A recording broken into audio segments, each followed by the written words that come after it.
Hello, my name is Yoav Kalcheim, and today I'll talk to you about my research on quantum materials in the neuromorphic computation.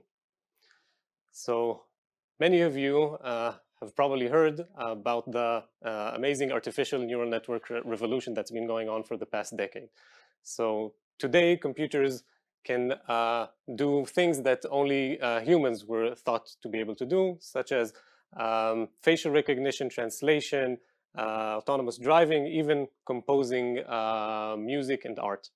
So what's the problem here? The problem is that this is all implemented on the software level. And this makes it very inefficient because the hardware is not compatible with this. So we're looking for hardware that can actually implement intrinsically biomimetic properties. So to this end, we're using quantum materials, which is a class of materials which has very strong electronic interactions, leading to a plethora of not well understood phenomena. For instance, the insulator metal transition in vanadium oxides, where you can see that the materials are insulating at low temperature and metallic at high temperatures. This is the resistance versus temperature. And these transitions are coupled to other magnetic and structural phase transitions. And these materials are extremely sensitive to perturbations, meaning that we can very easily invoke this phase transition and use these materials for highly energy efficient devices.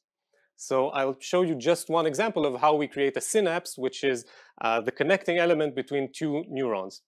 So to do this, we prepare our device in a state where both insulating and metallic states are metastable.